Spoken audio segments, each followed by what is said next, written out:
Post మార్కెట్కి సంబంధించిన ప్రధాన అంశాలు చర్చించుకుందాం. ముందుగా మిత్రులందరికీ స్వాగతం. ఈరోజు అక్టోబర్ 30వ తారీఖు గురువారం. మొత్తం మీద ఈరోజు మార్కెట్స్ అనేది నెగిటివ్గా క్లోజ్ అయ్యాయి. అయితే ఇండియాకి సంబంధించిన సెక్టార్స్లో సర్వీస్ సెక్టారు, ఫైనాన్షియల్ సర్వీసెస్ కానీ, బ్యాంకు, ఇండియా కన్సంప్షను, ఫార్మా సెక్టార్స్ అనేది అండర్ ప్రెషర్లో క్లోజ్ అయ్యాయి. ఇక ఎనర్జీ, రియాలిటీ, ఎంఎన్సీస్ అనేది స్లైట్ గ్రీన్లో క్లోజ్ అయ్యాయి. దాదాపుగా 70% పైన సెక్టార్స్ ఈరోజు నెగిటివ్లో అయితే క్లోజ్ అయినట్టు తెలుస్తుంది. ఇక నిఫ్టీ 50లో ముఖ్యంగా డాక్టర్ రెడ్డీస్ ల్యాబ్స్ ఏకంగా 3.82% నెగిటివ్గా క్లోజ్ అయింది. సిప్లా కూడా ఫార్మా సెక్టార్ నుంచి అండర్ ప్రెషర్లో ఉంది. హెచ్డిఎఫ్సి లైఫ్, శ్రీ సిమెంట్ అనేది కూడా నెగిటివ్గా ట్రేడ్ అయ్యాయి. అయితే ఫ్రెండ్స్, ఇక్కడ డాక్టర్ రెడ్డీస్ ల్యాబ్స్ ఏడిఆర్స్ అనేది మనం ప్రీ మార్కెట్లో డిస్కస్ చేసుకున్నాం, వీక్గా ఉండొచ్చు అని చెప్పేసి. సో ప్రీ మార్కెట్ రిపోర్ట్ అనేది కూడా మీరు వాచ్ చేస్తూ ఉండండి. డెఫినెట్గా ఒక ఇన్సైట్స్ అనేది మనకు తెలుస్తాయి. సో మొత్తం మీద క్లోజ్ అయిన విధానంలో నిఫ్టీ వీక్గా కనిపిస్తూ ఉంది. అయితే బ్యాంకింగ్ సెక్టార్ నుంచి ముఖ్యంగా కెనరా బ్యాంక్ షేర్ వచ్చేసరికి పాజిటివ్గా ట్రేడ్ అవుతుంది. ఈరోజు దగ్గర 4% దాకా పాజిటివ్గా ఇంట్రాడేలో ట్రేడ్ అయింది. అయితే 15 ఇయర్స్ హైలో ట్రేడ్ అవుతుంది. వీళ్ళ యొక్క నెట్ ప్రాఫిట్ అనేది 19% ఇంక్రీజ్ అయింది. అసెట్ క్వాలిటీ కూడా ఇంప్రూవ్ అవడంతో ఇన్వెస్టర్స్ సెంటిమెంట్ బుల్లిష్గా ఉంది. ఓర్క్లా ఇండియా ఐపీఓ అనేది 2 times అనేది సబ్స్క్రిప్షన్ అయితే జరిగింది. అయితే ప్రస్తుతానికి గ్రే మార్కెట్ ప్రైస్ అనేది కొద్దిగా డిక్లైన్ అయిందనమాట. అయితే ఈ యొక్క ఐపీఓకి అప్లై చేయాలా వద్దా అన్న విషయానికి వచ్చేసరికి మాస్టర్ క్యాపిటల్ వాళ్ళ యొక్క ఒపీనియన్ అనేది చెప్పారనమాట. ఇది లాంగ్ టర్మ్ ఇన్వెస్టర్ ఎవరైతే ప్లాన్ చేసుకుంటున్నారో లాంగ్ టర్మ్ కోసం దీన్ని అయితే కన్సిడర్ చేయొచ్చు, సబ్స్క్రైబ్ చేసుకోవచ్చు అని చెప్పేసి చెప్తూ ఉన్నారు. ఇక ఏంజల్ వన్ వచ్చేసరికి సబ్స్క్రైబ్ రేటింగ్ అనేది ఇవ్వడం జరిగింది. సో ప్రాబ్లీ వీళ్ళ ఒపీనియన్స్ అయితే మాత్రం ఈ యొక్క ఐపీఓకి పాజిటివ్గా ఉన్నాయని చెప్పేసి క్లియర్గా తెలుస్తుంది. హుండై మోటార్స్ ఇండియా షేర్స్ వచ్చేసరికి ఈరోజు పాజిటివ్గా ట్రేడ్ అయ్యాయి. అయితే వీళ్ళ యొక్క నెట్ ప్రాఫిట్ అనేది 14% దాకా పెరగడం జరిగింది. మొత్తం మీద స్టాక్ అనేది కూడా పాజిటివ్గా అయితే రియాక్ట్ అయింది. స్టడ్స్, యాక్సెసరీస్ ఐపీఓ అనేది ఫుల్లీ సబ్స్క్రిప్షన్ అనేది జరిగిందనమాట డే 1లో. సో మొత్తం మీద దీనికి సంబంధించిన ఫర్దర్ డీటెయిల్స్ అనేది ఒకసారి చూద్దాం. ఇక ముఖ్యంగా గ్రే మార్కెట్ ప్రైస్ అనమాట. దీన్ని మనం అబ్జర్వ్ చేస్తే 54 రూపీస్ అనేది చూపిస్తూ ఉంది. సో ప్రాబ్లీ ఒకవేళ ఆ ప్రీమియంతో కనుక లిస్ట్ అయిందంటే 9.23% రిటర్న్ అనేది రావడానికి ఆస్కారం ఉంది.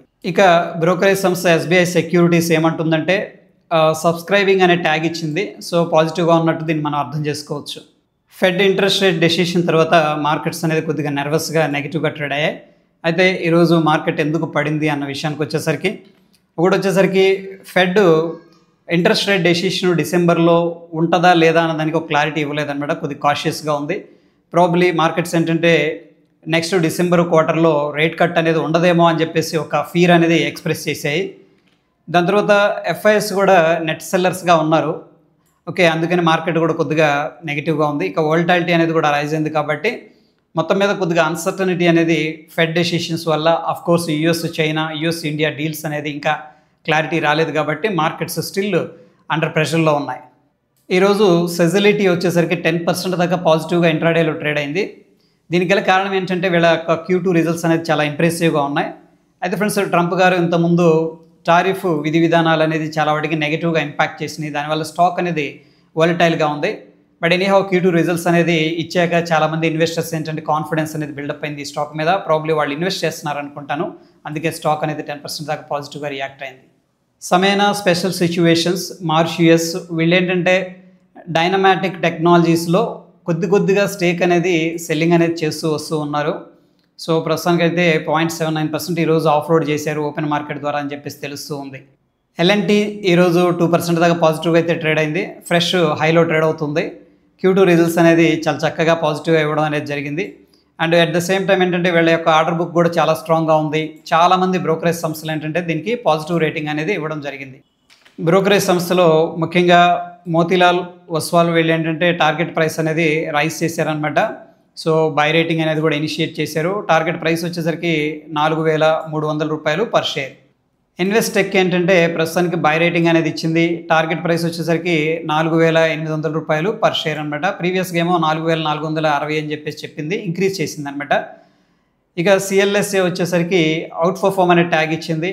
ప్రైస్ టార్గెట్ వచ్చేసరికి 4,320 రూపాయలు పర్ షేర్. జేపీ మోర్గాన్ ఏమో ఓవర్ వెయిట్ అనే కాల్ ఇనిషియేట్ చేసింది. టార్గెట్ ప్రైస్ వచ్చేసరికి 4,240 రూపాయలు పర్ షేర్ అనమాట. సో ఇక్కడ దాదాపుగా ఉన్న బ్రోకర్స్ అందరూ కూడా ఈ స్టాక్ మీద అయితే పాజిటివ్గా ఉన్నట్టు క్లియర్గా తెలుస్తూ ఉంది. సో దీన్ని మనం లాంగ్ టర్మ్లో పాజిటివ్గా అయితే కన్సిడర్ చేసుకోవచ్చు.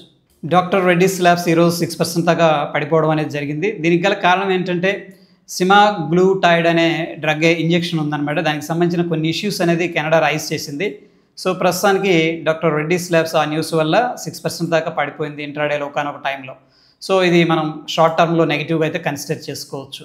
నిఫ్టీ విషయానికి వచ్చేసరికి 26,000 కింద అయితే క్లోజ్ అయింది. 25,877 దగ్గర 0.7% నెగిటివ్గా ఉంది. పుట్ కాల్ రేషియో అనేది 0.6 అనేది చూపిస్తూ ఉంది. అంటే చాలామంది కాల్స్ అయితే సెల్ చేశారు ఫెడ్ ఇంట్రెస్ట్ రేట్ డెసిషన్ తర్వాత. ఇక బ్యాంక్ నిఫ్టీ అనేది మనం పరిశీలన చేసినట్టయితే దీంట్లో కూడా పుట్ కాల్ రేషియో అనేది 0.92 ఉంది. ఒకటి కంటే తక్కువగా ఉంది కాబట్టి స్టిల్ కాల్స్ అనేది సెల్ చేశారు.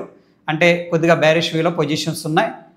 ఇక మనకి సెన్సెక్స్ ఎక్స్పైరీ అయితే అయిపోయింది. ఇక నెక్స్ట్ వీక్ అనేది తీసుకున్నట్టయితే పుట్ కాల్ రేషియో 0.62 అనేది చూపిస్తుంది.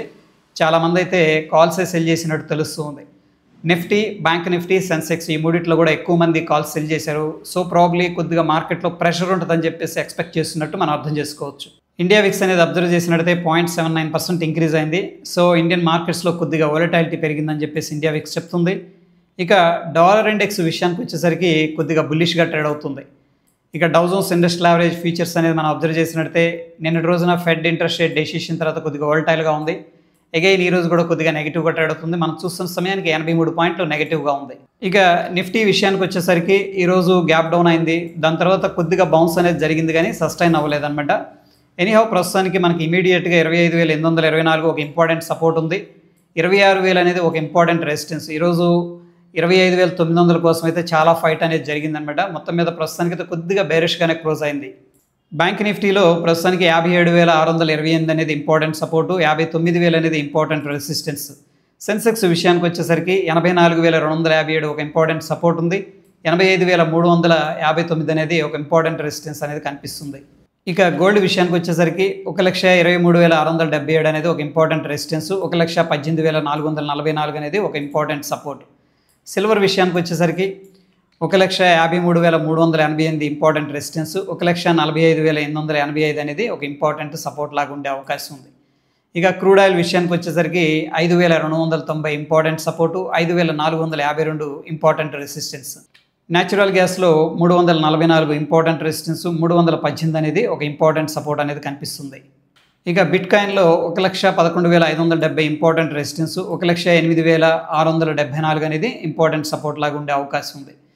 ఎనీహౌ ఫ్రెండ్స్, మొత్తం మీద markets fed interest rate decision తర్వాత యూఎస్ మార్కెట్స్లో కొద్దిగా వాలటాలిటీ ఉంది, సెల్లింగ్ ప్రెషర్ ఉంది. అట్ ద సేమ్ టైం ఏంటంటే డిసెంబర్లో రేట్ కట్ అనేది ఉండకపోవచ్చేమో అన్న క్వశ్చన్ మార్క్ లాగా ఉంది. కాబట్టి ప్రస్తుతం మార్కెట్స్ కొద్దిగా నర్వస్గా రియాక్ట్ అయ్యాయన్నమాట. ఎనీహౌ కొద్దిగా షార్ట్ టర్మ్లో మన మార్కెట్స్లో కూడా కొద్దిగా ప్రెషర్ అనేది ఎక్స్పీరియన్స్ చేసే అవకాశం అయితే క్లియర్గా కనిపిస్తూ ఉంది. ఇది ఫ్రెండ్స్ పోస్ట్ మార్కెట్కి సంబంధించిన అప్డేట్స్. ఎటువంటి క్రిటికల్ అప్డేట్స్ ఉన్న టెలిగ్రామ్లో షేర్ చేస్తాను. ఫ్రెండ్స్ వీడియో ఇన్ఫర్మేటివ్గా అనిపించింది అనుకోండి, తప్పకుండా లైక్ చేసి మీ యొక్క సపోర్ట్ అనేది తెలియజేయండి. కొత్త వాళ్ళని మన ఛానల్ని ఫస్ట్ టైం విజిట్ చేస్తున్నట్టయితే కంటెంట్ అనేది గమనించండి. నచ్చితే తప్పకుండా సబ్స్క్రైబ్ చేసుకొని పక్కనే ఉన్న బెల్ బటన్ కూడా ప్రెస్ చేయండి. మరొక ఇంట్రెస్టింగ్ ఎపిసోడ్ మళ్ళీ కలుసుకుందాం. Stay tune. ధన్యవాదాలు.